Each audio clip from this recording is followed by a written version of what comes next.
Hello and welcome to the fourth chapter in the Model Kits for Beginners learning course, where I teach you how to build and paint a scale model kit with an airbrush. In this chapter we're going to be painting the Spitfire in its iconic grey and green camouflage using Mr. Paint lacquers. The painting stage is my personal favourite, so I hope you enjoy it as much as I do. So in the previous chapter we sanded, filled and fixed any issues with the kit and then unified the surface with a few layers of Mr. Surfacer 1200 grey primer. We also cut out and prepared all the remaining parts. Now we're going to tackle the main paint scheme, so let's look at the instructions and talk about how we're going to approach this. A useful thing here is Airfix have included some basic information about the aircraft, so we can go online and look it up to get some more info and photos that might help us create an authentic scale model, or even just give you some further inspiration.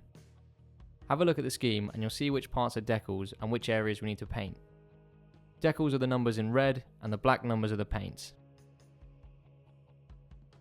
It asks us to paint the three camouflage colours, the yellow identification markings on the leading edges, and the two-tone spinner. So where are we going to start?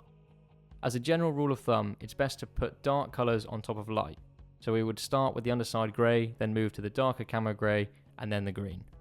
But it's not set in stone, so I'm going to do the main camouflage first as it's a big job. But for that, I will be doing light then dark, by starting with the Oceangri and then the green. Let's talk about the paint. Airfix tells us to use Humbrol acrylic paints, in this case 106 Ocean Grey, but these paints aren't the best for airbrushing, so like I showed you in the previous chapters, we're going to use Mr. Paints, or MRP. These are lacquer paints designed to be airbrushed and can be used straight from the bottle, the main downside being the smell. In my opinion, these are great for a beginner because they're hassle-free. All you have to do is make sure your airbrush is clean and you're spraying between 15 to 20 psi and you'll get a great finish. MRP 115 Ocean Grey is £4.95 per bottle at the time of this recording, and that should last you for about 3 of these Spitfires, so in my opinion it's good value. Give the bottle a good shake as the paint tends to separate. You can also buy these stainless steel balls to go in the bottle which will help you mix the paint. Use the pipettes to put the paint in the colour cup and then start to apply a nice thin coat to the upper surface. We're going to give the entire upper surface a solid coat of Ocean Grey.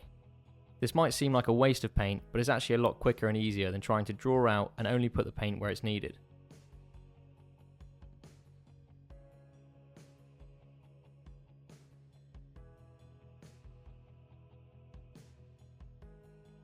You'll notice it's starting to form lines. That's completely normal and it's because of the small spraying area of the airbrush. But after a few layers this will disappear and you'll get a nice uniform colour.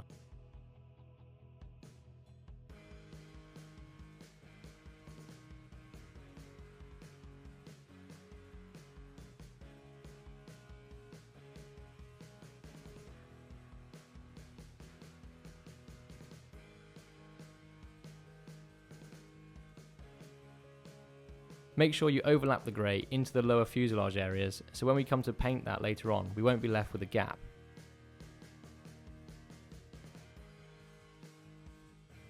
Now you should have a nice shiny smooth finish, thanks to our primer layer and the Mr. Paint being so smooth it's left to shine. Having the surface shiny now might look a bit weird, but it's actually really helpful as we're going to cover this in a gloss coat anyway.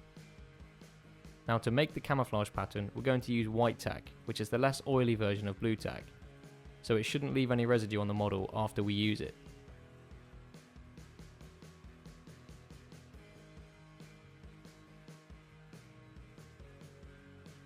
All you need to do is roll out some long lengths of the tack so that we can stick it on and outline the camo shape. We roll the tape so that the paint edge is feathered. Here's a quick diagram to show the effect.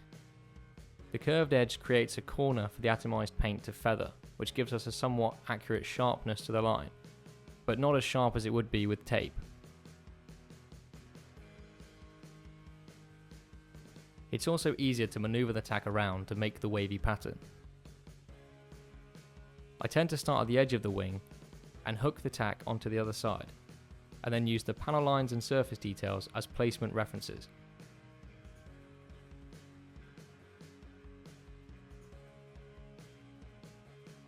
Press down on the tack enough to make it stick, but not too much that it becomes flat and we lose the rolled shape.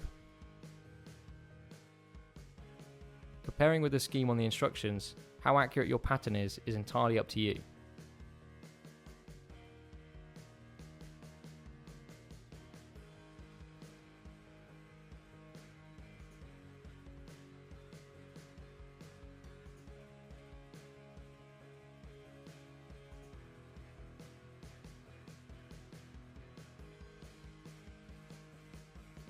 For areas like the tail, you may need to use some small amounts of tape to get the sharp edge between the different panels. This wouldn't be feathered as it's simply two different parts in different colours. Most likely, the two parts have been replaced at some point during its service.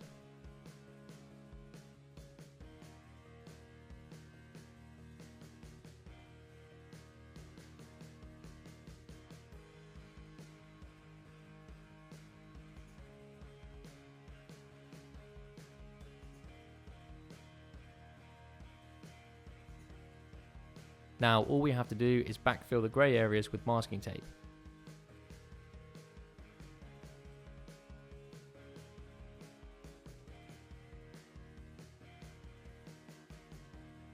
Given that we're sticking tape onto a painted surface, we're running the risk that when we're peeling off the tape it might take some of the paint with it.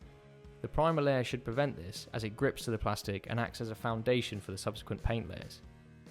As a precaution, you can lower the amount of tack on the tape by sticking it to your hand or on a cutting mat and pulling it off a few times. I tend to do this when I'm putting large areas of tape onto the paint, just to ease my mind.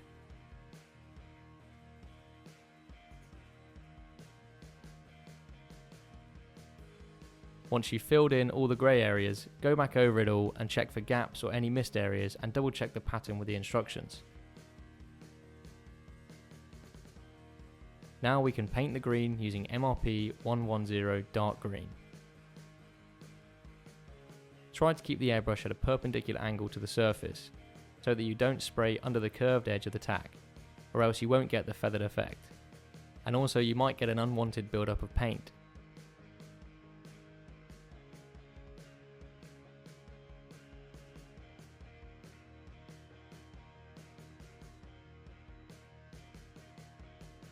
Slowly build up the colour with a few light coats until you get a uniform finish.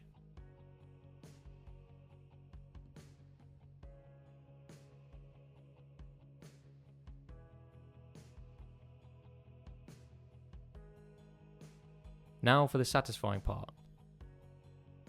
Remove the masking by starting at the edges and peel back on itself slowly.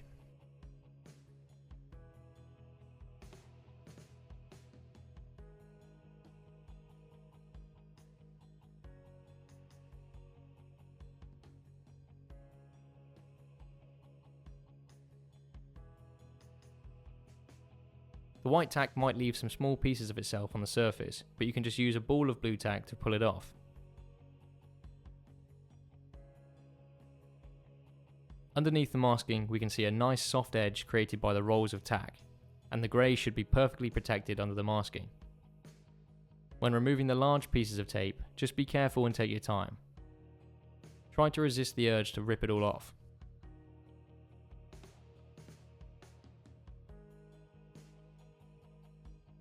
And here's the finished camouflage pattern. We can check it off against the instruction sheet and see how close we are.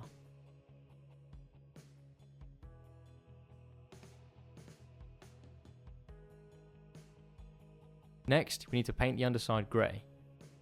It's quite straightforward with just a bit of straight line masking. All we need to do is use the tape to define the lower colour boundary and then cover up the exposed areas of the upper camo, using a mix of tape and kitchen paper. I'm starting at the nose and using the panel line as a guide. One way of doing it is covering the area with tape and then pushing it into the panel lines with the tip of your tweezers. Now with a blade, lightly drag it along the panel line and then remove the excess tape. You should be left with it masked off correctly.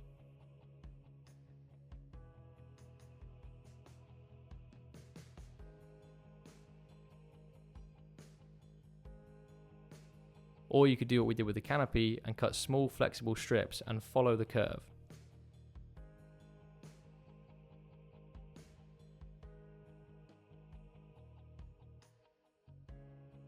Looking closely, we can see that the leading edge colour boundary is slightly lower, so we need to do some intricate masking to define this. Cut up some small squares and just build up the shape until you get what you want. Masking requires quite a lot of patience as it can be a slow and a laborious task. But when you take your time and you try to be as neat as possible, the result is well worth it.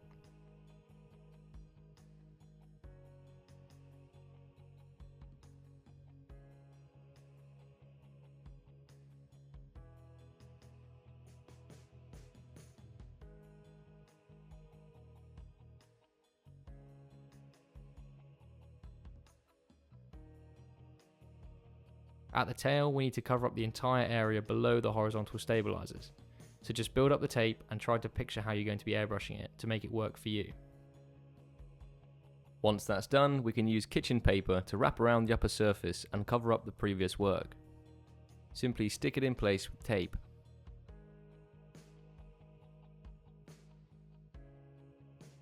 Now just a quick check for any gaps or last minute changes.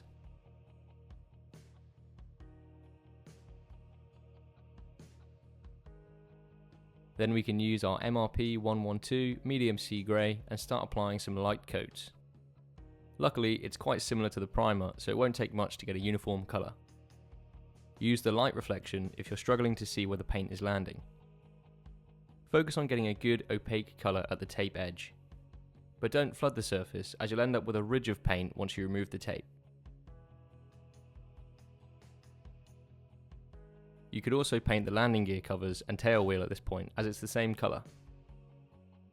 Once it's dry, we can remove the tape.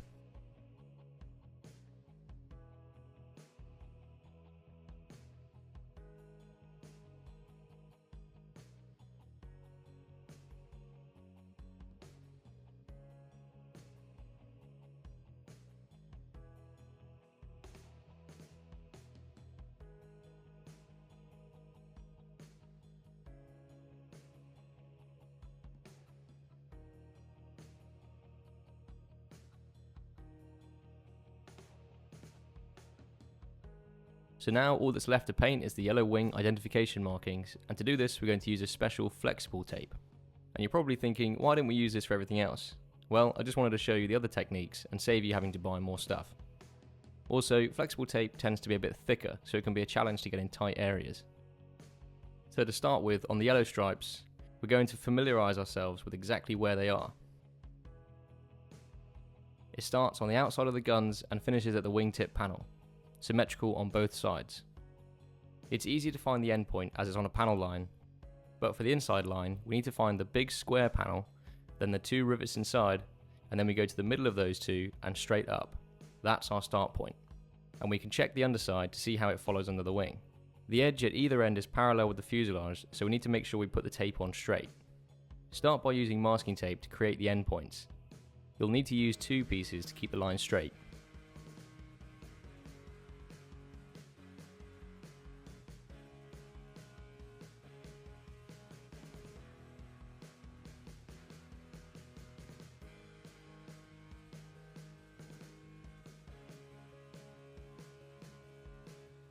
For the wingtip end, you can get away with folding one piece of tape.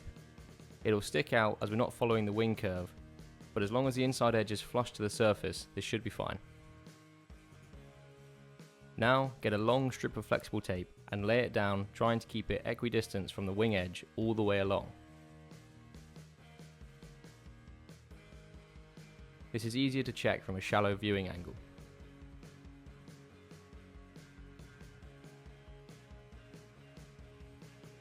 Once you've done this to both sides, top and bottom, we can again use kitchen paper to cover up the rest of the wing to protect it from overspray.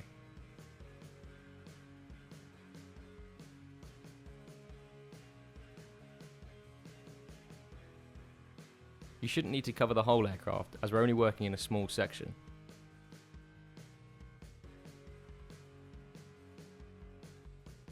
I decided to paint the area white first as a base coat.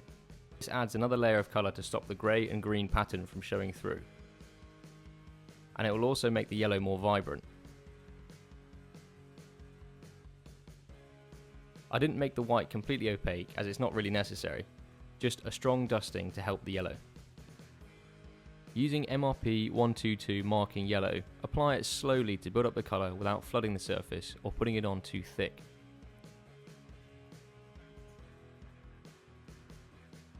Now remove the tape and you'll be left with some nice clean yellow lines.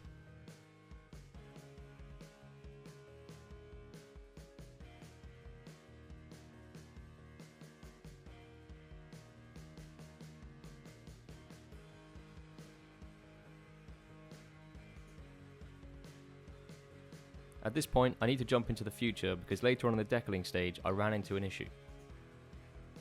The sky colour band on the tail is given to you as a decal. Now usually I would paint this the same way as we have done with the yellow stripes, However, because this is a beginner course, I wanted to follow the instructions and not overload you with complex painting techniques. But I should have known better and guessed the decal would be impossible to get right. Ultimately, I broke it and I had to take it off. So here, I'm painting it on. I'm telling you this now, as you can also paint it on if you want to. If you manage to paint the stripes well, then you should have no issues with this. Just use the flexible tape and try to wrap it around the tail such that it's laid down straight when viewing from all angles. The contours of the tail make this difficult, but take your time and you'll get it right. Then just mask off the areas as before and then use MRP 118 Sky to paint the band.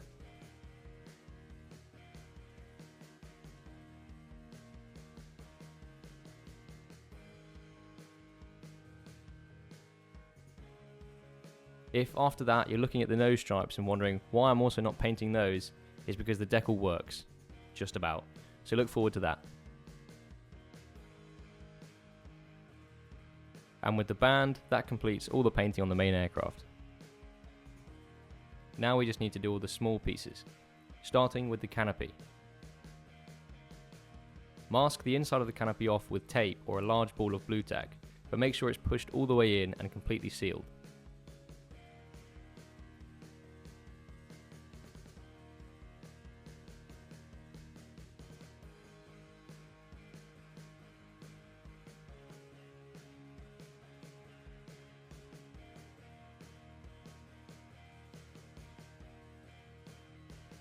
First we'll paint it with the cockpit colour, so it shows through on the inside. Then we can check it off against the camo pattern and we can see that the rear part needs to be grey. So paint on the grey just where it's needed. Then get a blob of blue tack and use it to mask off the grey end. Finally, we can paint the rest with green.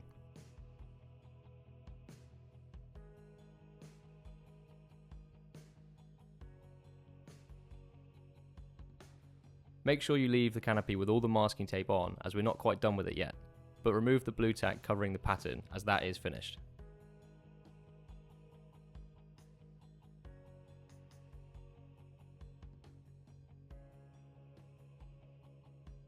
If you haven't already, paint the outside of the gear doors and the tail wheel in underside grey. I paint the outside of the gear doors first, as it's a more flat surface and so it's easier to mask off. Now I'll use MRP 173 tyre rubber for the wheels, holding them with a cotton bud stick through the hole.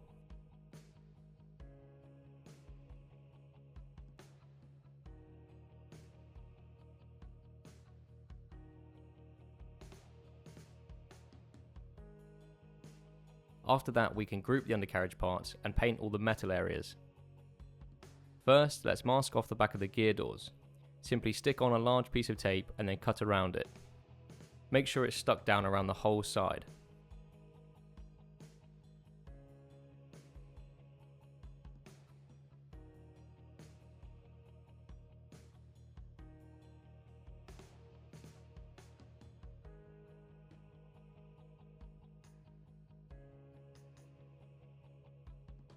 For the silver part of the wheels, I'm going to use this circle stencil to cover the tyre.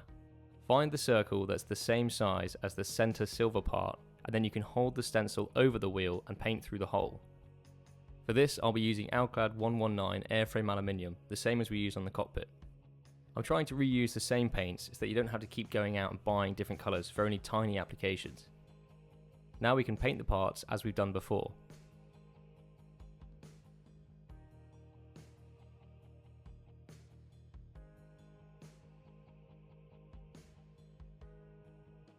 When painting the wheels, cover up the nearby holes on the stencil so that the paint doesn't go through and onto the black. Make sure you hold it firm and level. We can go back and touch up the black with a brush if you get some of the silver leaking through. And with that, the landing gear is done. We'll hand paint the tail wheel later on.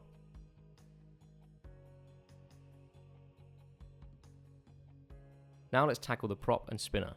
We're going to be doing a two-tone spinner, which they've asked us to paint.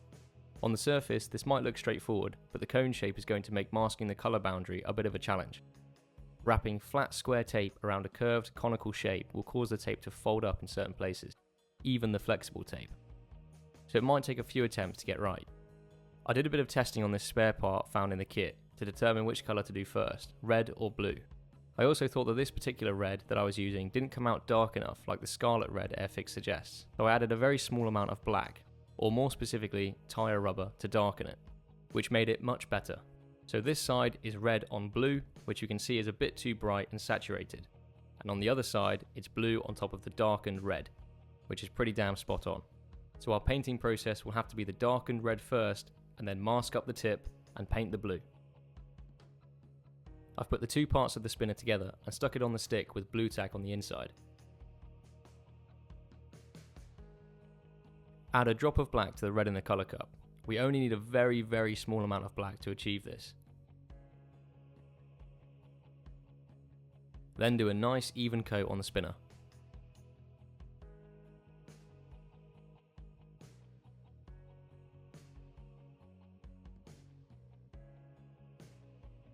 Now, when that's dry, we can get a long strip of flexible tape and carefully lay it down to create the colour boundary. This took me a few attempts to get right. Also, be cautious when taking the tape on and off, not to rip the paint away.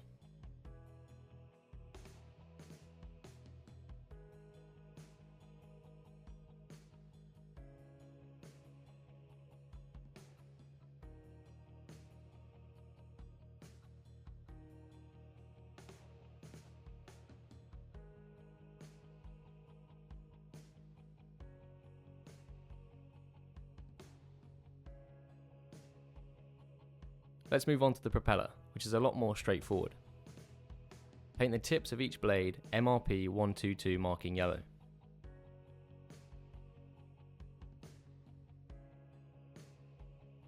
Then get some Camo masking tape, and judging from the instructions, we need to place the tape 3mm in from the tip on each side.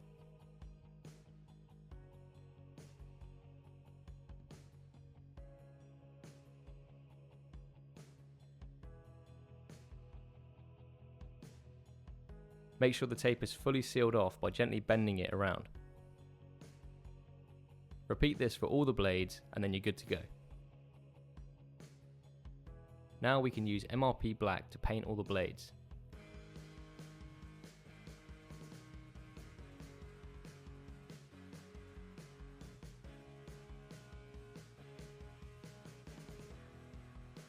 Once that's done, pull the tape off to reveal the neat yellow tips. This is a much easier process than painting the black first, and it's also very simple and easy.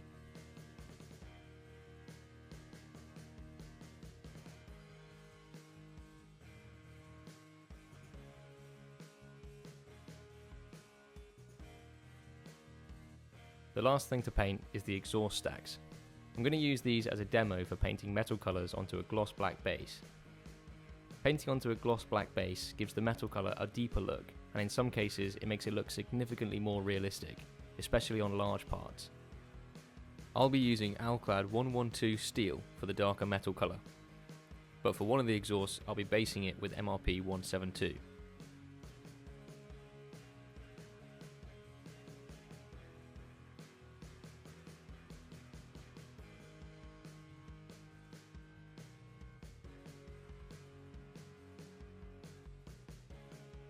Here's the results.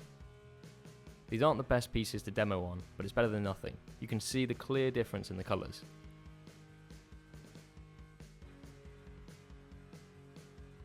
Now the last thing we need to do in this chapter is seal in and protect all our amazing paintwork with a nice gloss varnish.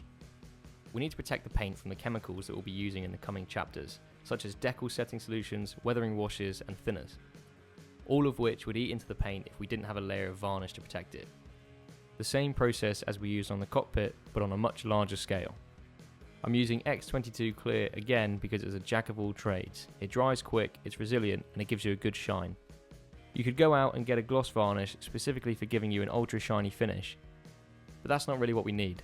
We just want a good layer of varnish to protect the paint and for it to be smooth enough for the decals to sit on. So mix the X22 1:3 with X20A, or if you have it, Mr. Leveling Thinner, which is a slightly better thinner for big layers like this. Start by giving the whole aircraft a tack coat. A tack coat is a light dusting of varnish that will grip into the paint and provide a good foundation for the next few layers.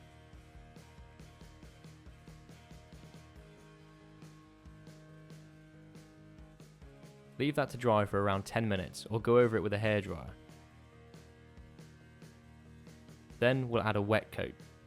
A wet coat is a single heavy coat of varnish. Not so much that it pulls on the surface, but enough that it looks wet. As long as you apply it at between 15 to 20 psi and you've thinned it appropriately, applying a wet coat will reduce the workload greatly. You can see the difference here halfway up the wing.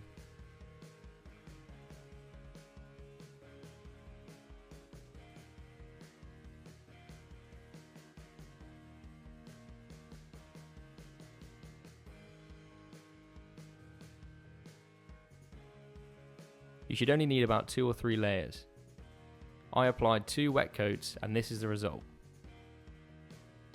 Personally, I would leave this to dry overnight, just to be 100% sure it's fully cured before applying anything on top of it. If you've been using a hairdryer to speed up the process, I'd still let it dry overnight. It's better to be safe than sorry, and this is also a really good point to stop and take a break. And on that note, this is the end of the chapter. We've done all the major paintwork on the kit using Mr. Paints, and we've then sealed it in with X22. Take a step back now and have a look at what you've done so far. To me, the painting stage is the most satisfying, and seeing the complete camo is a highlight of the building process.